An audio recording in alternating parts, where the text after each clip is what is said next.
Everything you've been taught about keeping your children safe is a lie. The terrifying figure in a dark alley, the unknown predator in a van, they are not the primary threat. The real danger is already in your child's life. It's the person you trust, the face they already know.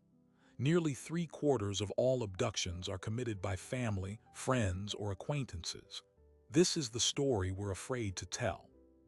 For decades, the mantra of stranger danger has been drilled into our children, creating a specific and terrifying profile of a monster. But what happens when the monster doesn't look like a monster at all?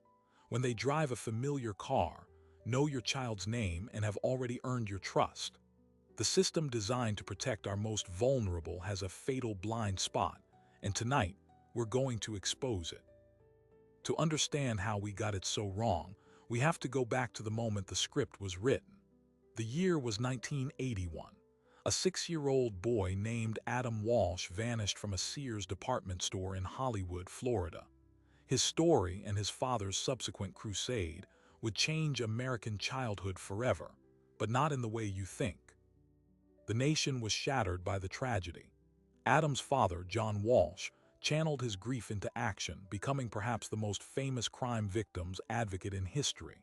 His efforts led to the creation of the National Center for Missing and Exploited Children, a vital resource. But they also cemented a specific, media-friendly narrative into the public consciousness.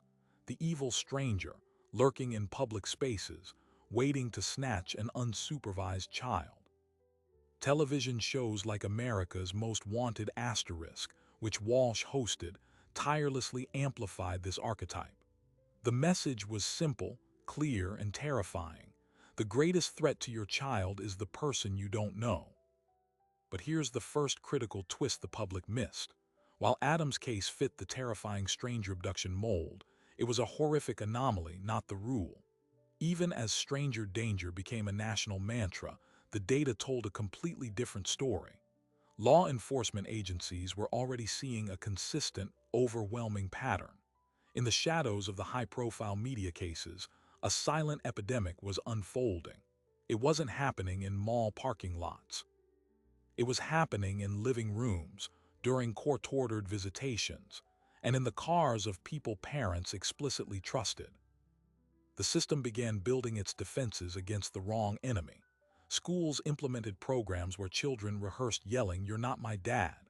They were taught to fear the unmarked van, not the minivan their soccer coach drove. This created a dangerous paradox. A child, expertly trained to reject a stranger's candy, might still willingly get into a car with a non-custodial parent who showed up at school saying, "Mom's in the hospital, I need to take you to her." They knew him. He had a plausible story. He bypassed every stranger danger alarm. The institution at the heart of this collision between perception and reality was the National Center for Missing and Exploited Children itself. Founded in response to a stranger abduction, it quickly became the nation's clearinghouse for all missing children cases. And what they found in the data was startling. Within years of its founding, the NCMEC's own analysts were documenting that family abductions, over 200,000 per year, completely dwarfed the stereotypical kidnappings that made headlines. The very organization born from the stranger danger myth was now sitting on proof that dismantled it. So why did the simpler, scarier story win? The answer lies in a powerful psychological and media feedback loop. Stranger abductions are rare, which makes them newsworthy. They are random, which makes them feel universally threatening. A story about a bitter father kidnapping his own son during a custody dispute is tragic, but it feels like a private, familial tragedy. It doesn't trigger the same collective panic. The media fed the public the more sensational narrative, and the public, in turn, demanded more protection from that specific specter. Politicians responded with laws and programs targeting the stranger threat, pouring resources into Amber Alerts, a system designed for the rarest type of case, while the much more common family abduction remained a convoluted civil court nightmare. This misallocation of fear had real-world consequences. It created what experts call the trusted circle blind spot. Parents, hypervigilant about playground strangers, would leave their children with a new partner, a family friend, or a relative with a history of volatility because these individuals existed inside the perimeter of trust. The predator profile we'd been sold didn't include a familiar face. Meanwhile, children received conflicting signals. They were taught to beware of strangers, but never given the vocabulary or permission to question the behavior of known adults. What if an uncle asked you to keep a secret? What if a babysitter made you feel uncomfortable? The stranger danger framework offered no guidance. By the late 1990s, a quiet rebellion was brewing among criminologists and child safety advocates. Dr. David Finkelher, director of the Crimes Against Children Research Center, was among those pushing against the tide. His research consistently showed that children were at far greater risk of harm from people they knew. The most dangerous place for a child, statistically, was not a dark street. It was their own home. Yet the cultural juggernaut of stranger danger was unstoppable. It was woven into school curricula, public service announcements, and parental anxiety. The pressure point was about to explode. All it needed was a case that embodied the horrifying gap between what we feared and what was actually happening. That case arrived in the summer of 2001. It didn't start with a mysterious van. It started with a family court order, a father's rage, and a 9-year-old girl named Lee who trusted the wrong person she already knew. Her story would expose every crack in the system and force a painful national reckoning. But before we get to Lee, we need to meet the man whose job it was to find children like her, a man who discovered the truth the hard way and realized he was fighting a ghost the system refused to see. That man was Detective James Kovac. For 22 years, he worked in the Missing Persons Division of a major metropolitan police department. He believed in the system until the system failed a little girl named Lee, and he was forced to confront a devastating truth. The protocol he'd followed for 2 decades was designed to find the wrong child. When Lee's mother, Sarah, called 911 on July 12, 2001, the dispatcher logged it as a possible parental abduction. That single phrase triggered a completely different and far slower response protocol. There was no Amber Alert, no all-points bulletin. Instead, the case landed on Kovac's desk with a stack of paperwork thicker than the file for a bank robbery. "We treated it like a domestic dispute," Kovac would later say. The assumption was that the child was probably safe, just with the other parent. It was a family matter, not a crime. But Sarah knew it was a crime. Her ex-husband, Michael, had a history of violent outbursts and had threatened to take Lee where she'd never be found if Sarah won full custody.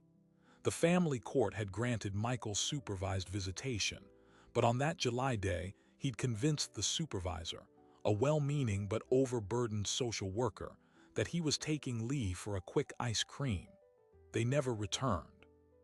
By the time Kovac was authorized to issue a warrant for Michael's arrest, 36 critical hours had been lost. In a stranger abduction, those first hours are treated as a life-or-death sprint. In a family case, it was a bureaucratic shuffle. Kovac's first move was to track Michael's credit cards and phone. They were already dead. Michael had paid for the ice cream in cash and then ditched his cell phone in a public trash can. He had planned this. He knew the system's weaknesses because, as a parent, he was part of the system. He knew the police wouldn't immediately issue an alert for his own daughter. He knew the borders were porous. While Kovac waited for judges' signatures, Michael and Lee were already crossing state lines. This is where the institutional failure becomes catastrophic. The primary tool for recovering abducted children, the Amber Alert system, had very specific, narrow criteria. It required law enforcement to confirm an abduction, believe the child was in imminent danger of serious bodily harm, and have sufficient descriptive information. In family cases, the imminent danger clause was a wall. Without evidence of past physical abuse or a direct threat, which Michael had been careful not to make on record, the case didn't clear the bar. The system was waiting for a smoking gun, while the child was being driven away in a car full of invisible bullets. Frustrated, Kovac began to dig. He pulled national statistics and found a chilling pattern. Of the over 300,000 children reported missing each year in that era, the vast majority were runaways or throwaways. But of the abductions, the NCMEC broke them into three categories: family abductions, non-family abductions, and the rarest, stereotypical kidnappings. The numbers were staggering. Family abductions outnumbered stereotypical kidnappings by more than 200 to 1.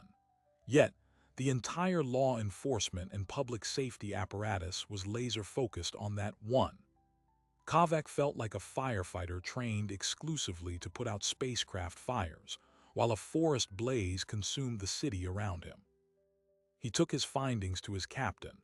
The response was a lesson in institutional inertia. Our hands are tied by policy, Kavak. The public expects us to chase the boogeyman. The media covers the boogeyman. The state allocates funds for the boogeyman. What you're talking about is a messy, complicated family law issue. We don't have the resources, the legal authority, or the public mandate to be social workers. It was a perfect catch-22. The system wouldn't change because the public didn't understand the real threat, and the public couldn't understand the real threat because the system kept reinforcing the wrong narrative. Meanwhile, Sarah was living a nightmare of a different kind. While the police moved slowly, she was thrust into a parallel legal hell. To get Lee back, she had to navigate the civil family court system, which dealt with custody enforcement while the criminal system handled the abduction. The two systems rarely communicated. She needed a lawyer for each. The cost was bankrupting her. She put up flyers in her neighborhood, only to have well-meaning neighbors ask, "But isn't she just with her dad?" He'd never hurt her. The trusted circle blind spot was now a weapon used against her. Then a break. A gas station attendant in a neighboring state thought he recognized Michael from a local news segment about the custody dispute. He called the tip line. Kavak and his team mobilized, but they were hamstrung by jurisdiction. They had to request assistance from the local sheriff's department, which had its own caseload and saw this as a domestic issue. By the time a deputy was sent to check the area, 2 more days had passed. Kavak decided to go around the bureaucracy. He reached out directly to a non-profit organization that specialized in family abductions, a small group of former law enforcement and social workers who operated in the gray area between official systems. They introduced him to an underground network of left-behind parents, private investigators, and advocates who called themselves the Ghost Chasers. These were people the system had failed, so they built their own. They shared intelligence on common hiding places, remote religious communities, fringe survivalist compounds, countries with no extradition treaties. They knew which states had weak custody enforcement laws. They knew that abducting parents often followed predictable patterns, returning to hometowns or relying on sympathetic relatives. This was the major pivot for Kavak. He realized the official map of child safety was incomplete. There was an entire shadow geography, a highway system used by abducting parents, that law enforcement wasn't patrolling because it didn't lead to the stereotypical predator's lair. The real monsters weren't in windowless vans. They were in split-level suburban homes, in grandparents' basements, in campgrounds just across the state line, hiding in the plain sight of normalcy. Using this unofficial network, Kavak pieced together Michael's likely route. He'd headed south, toward the border. The Ghost Chasers had a list of safe houses, motels that didn't ask questions, and towns known for lax enforcement of interstate custody orders. They also warned Kavak of the darkest trend, a growing online community where abducting parents shared tips on how to create new identities for their children, how to homeschool to avoid authorities, and how to psychologically alienate the child from the left-behind parent. This wasn't just kidnapping. It was a form of identity theft and psychological warfare, perpetrated by someone the child loved. Armed with this new map, Kavak finally got the warrant upgraded and convinced the district attorney to pursue federal charges for unlawful flight to avoid prosecution. This triggered the involvement of the U.S. Marshals Service. But even then, the case was almost derailed by one final, grotesque irony. Michael's defense attorney argued that since Michael was Lee's biological father, he couldn't be charged with kidnapping in the traditional sense. The legal definition in many states had ambiguities when it came to parents. The system's own language was failing. We'll return to Lee's fate in a moment, because Kavak's awakening in 2001 coincided with a technological revolution that would transform the landscape of abduction, but again, in a way that primarily benefited the hunt for strangers, not families. The dawn of the digital age promised new tools for finding missing children. But as the world connected online, a new, even more intimate threat vector was about to be born, one that would turn every child's bedroom into a potential crime scene and make the trusted circle more dangerous than ever before. The internet did not create a new kind of monster. It simply gave the oldest kind of monster, the trusted adult, unprecedented access, anonymity, and a roadmap to the most vulnerable children. And it happened while we were still teaching kids to look both ways before crossing the street, not to question a friend request from someone they'd never met. In the early 2000s, as broadband replaced dial-up, a new frontier opened. Chat rooms, instant messaging, and early social platforms like MySpace became the new playground. For the first time, an adult could enter a child's world without ever stepping foot in their neighborhood. They could pose as a peer, a sympathetic listener, a fellow fan of a band or a video game. This process, called grooming, was not new, but the scale, speed, and distance at which it could happen were revolutionary. A predator in a basement apartment could simultaneously groom a dozen children across the country, all while the parents sat in the next room, unaware that the threat had already bypassed the locked front door and was whispering through a headset. The statistics that began to emerge were horrifying. The Department of Justice estimated that 1 in 5 children online received a sexual solicitation, but the critical detail was in the methodology. These solicitations rarely started with a blatant advance. They began with a common interest, a shared hobby, a compliment. The predator was building trust, manufacturing a relationship. They weren't a stranger in the child's mind. They were a friend, sometimes the only person who truly understood them. This was the ultimate corruption of the trusted circle. The circle had become digital, and its borders were invisible. And then, the platforms themselves became an accelerant. Social media algorithms, designed to maximize engagement, began to perform a terrifying function. They efficiently connected vulnerable users with manipulative ones. A child posting about feeling lonely, bullied, or misunderstood would have their content promoted to communities and individuals who feigned empathy. The algorithm, seeking to increase time on site, was unintentionally serving up perfect victims to patient predators. The term catfishing entered the lexicon, but it was often seen as a romantic scam for adults. For children, it was a predation pipeline. Parents and schools were completely outflanked. The stranger danger playbook had no chapter on Discord servers, Snapchat streaks, or in-game voice chat. A parent might diligently check their child's friend list for suspicious adult profiles, but miss the account with a teenage boy's photo that was actually a 40-year-old man. They might monitor text messages, but have no idea about the secret chat app hidden in a folder on their child's phone. The front line of child safety had moved from the physical street to the smartphone screen, and the defenders were unarmed and untrained. This digital shift created a nightmare for law enforcement like Detective Kavak. The jurisdictional problems of physical abductions were magnified 1,000-fold online. A predator grooming a child could be in another state or another country. The evidence was digital, ephemeral messages, encrypted apps, IP addresses that led to proxy servers. Local police departments lacked the technical expertise and the legal authority to track these threads across borders. The FBI had units dedicated to these crimes, but they were overwhelmed by the volume. A predator could be grooming for months before a report was ever made.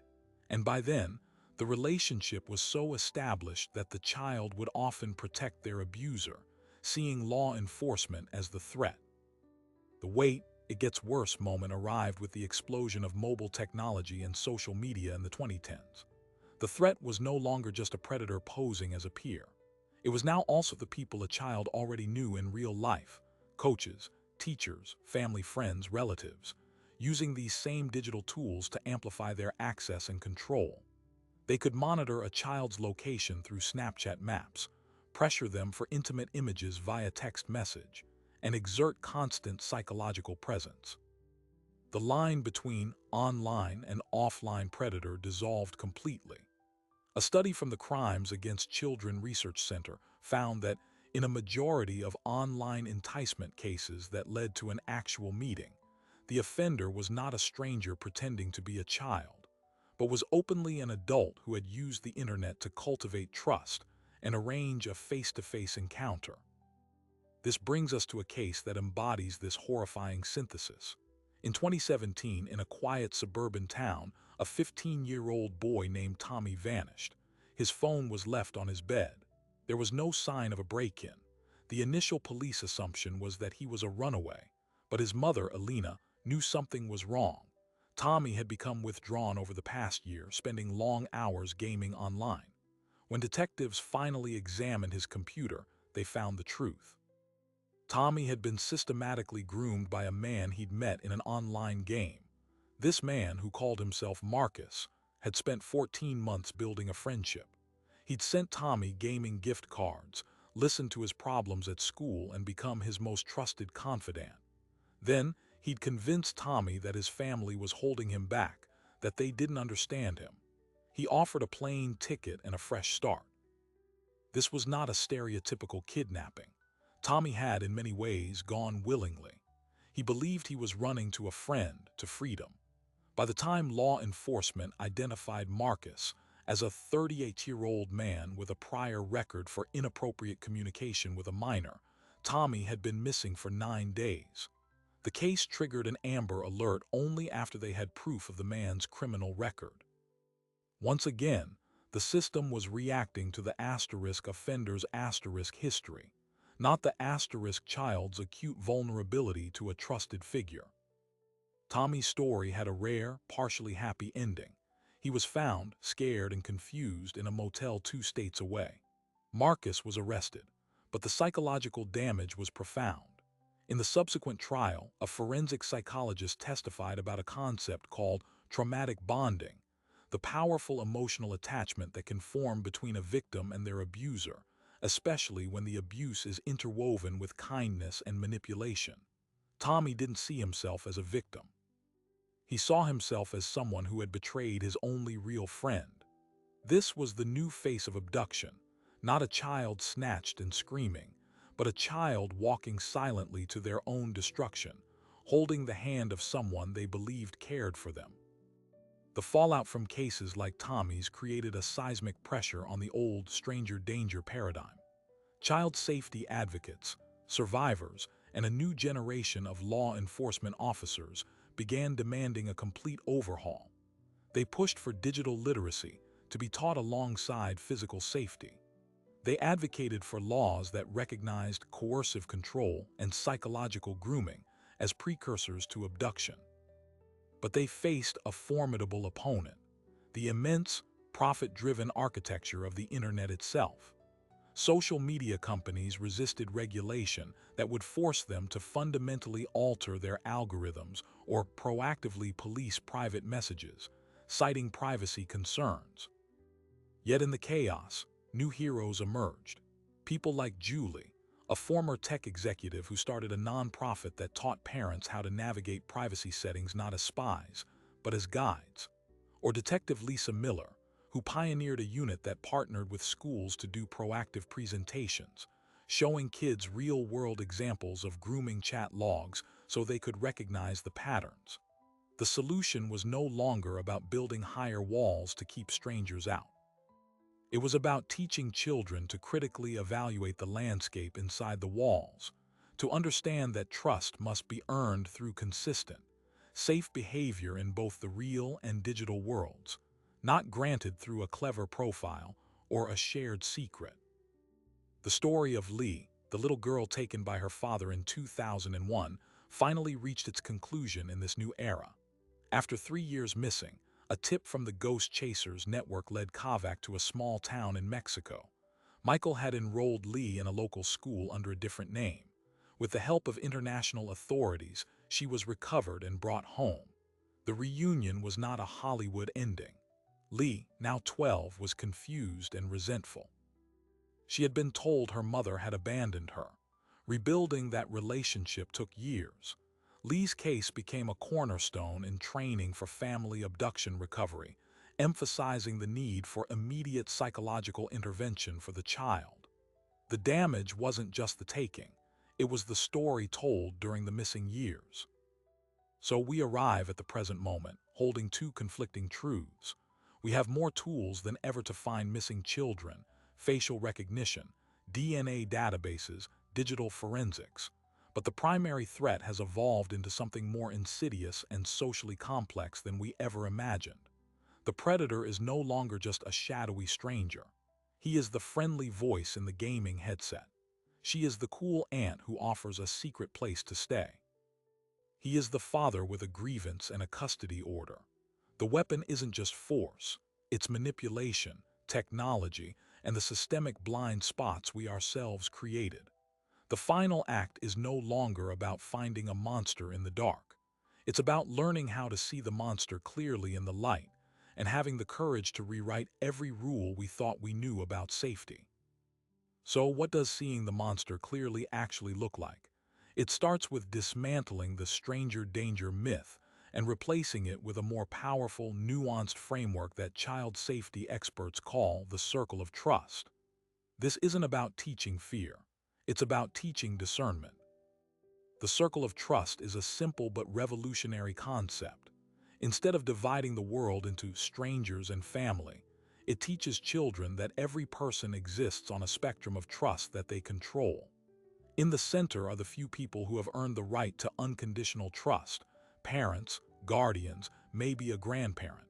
In the next ring are people you know and like friends and teachers. Then come community helpers, like police officers or firefighters, who are safe to ask for help in public. And on the outer ring is everyone else. The critical lesson is that trust is earned by consistent, safe behavior, and that anyone can move from an outer ring to an inner one only by proving they are safe over time. And crucially, they can also be moved out if they break the rules. This shifts the entire dynamic. A child isn't taught to fear a stranger in a uniform who offers help if they're lost. They're taught that a police officer is in the community helper ring, a safe person to approach. Conversely, they learn that even an uncle or a family friend doesn't get automatic, unsupervised access if they ask the child to keep a secret or break a family safety rule. The power to judge safety is placed in the child's hands, based on actions, not just on labels like family or stranger. This new approach is being implemented in pioneering school districts and by organizations like the National Child Protection Task Force. The results are promising. Children trained in the Circle of Trust model are significantly better at identifying tricky behaviors and reporting them, whether they come from a new coach or an online friend. They understand that safety rules apply to everyone, regardless of how well they think they know them. This framework also empowers children to speak up without guilt, because they are enforcing a clear, logical system, not accusing a nice person of being a bad stranger. For law enforcement, the payoff of this paradigm shift is operational. Detective Kavak, now retired in consulting, trains police departments to ask different first questions when a child goes missing. "We now start with the trusted circle," he explains. "We map out every adult in that child's life: the soccer coach, the mom's new boyfriend, the older cousin, the online gaming moderator. We investigate the people the child knows and trusts first, because statistically, that's where the answer lies 9 times out of 10. It saves critical hours we used to waste chasing ghosts." This refocusing of resources has yielded tangible results. The recovery rate for missing children in the United States is now over 97%, a testament to the improved coordination between law enforcement, the NCMEC, and nonprofit groups. But the nature of recovery has changed. Bringing a child home is now often just the beginning of a longer journey. The psychological aftermath of abduction by a known person is uniquely complex. Take Lee, the girl taken by her father. Now an adult, she speaks about her experience with painful clarity. When you're taken by a stranger, the villain is clear. When you're taken by a parent, your entire reality is shattered. The person who is supposed to protect you is the one causing the harm. You blame yourself. You mourn for the parent who took you, even as you're reunited with the parent who searched for you. Her story underscores the critical need for post-recovery mental health support, a service that is now a standard part of the NCMEC's case management for family abductions. The legal landscape is also evolving, albeit slowly. States are passing laws that close the family abduction loophole, making it a felony to take a child in violation of a custody order, with penalties equal to stranger abduction. The International Parental Kidnapping Crime Act gives federal authorities clearer jurisdiction. And in the digital realm, new laws are holding tech platforms accountable for failing to report child sexual abuse material discovered on their systems. The legal system is beginning to recognize that betrayal by a trusted person is not a lesser crime. In many ways, it is a more damaging one.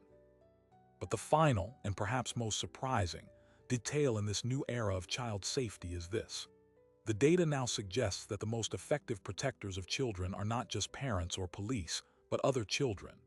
Peer-to-peer education programs, where teens teach younger kids about online safety and recognizing grooming, have a far higher engagement and retention rate than adult-led lectures. Teenagers like Tommy, who survived his ordeal, now volunteer to share their stories in schools. Kids listen to other kids, Tommy says. When I tell them how Marcus built trust for over a year, they get it. They see it happening in their own DMs. A cop or a teacher telling them the same thing is just noise. This creates a powerful, grassroots network of vigilance. Children are learning to look out for each other, to question when a friend is getting too close too fast to an online contact, to speak up when they see concerning behavior. They are becoming the first line of defense in the digital world, equipped with the vocabulary and the confidence that their stranger danger grandparents never had. So where does this leave us? The monster has been unmasked. It is not a faceless stranger in the shadows. It is the complex, heartbreaking reality of human betrayal, amplified by technology and enabled by our own outdated fears. The solution is not to build higher walls, but to give our children better maps and sharper compasses, the critical thinking skills to navigate a world where danger often wears a familiar smile. The work is not done. New frontiers like artificial intelligence, deepfake technology, and immersive virtual worlds present fresh challenges. The next generation of predators will use these tools to create even more convincing masks, but the fundamental truth remains. Safety is not about avoiding strangers. It's about understanding behavior, trusting your instincts, and having the courage to redefine what protection means. We are finally learning to see clearly. The question now is, do we have the will to act on what we see? The story of child safety is no longer a simple cautionary tale. It is a complex conversation about trust, technology, and the courage to confront uncomfortable truths. We started this journey by stating that everything you've been taught might be wrong. We end it with a more powerful realization. You now have the tools to make it right. The greatest myth we've dismantled tonight isn't just stranger danger.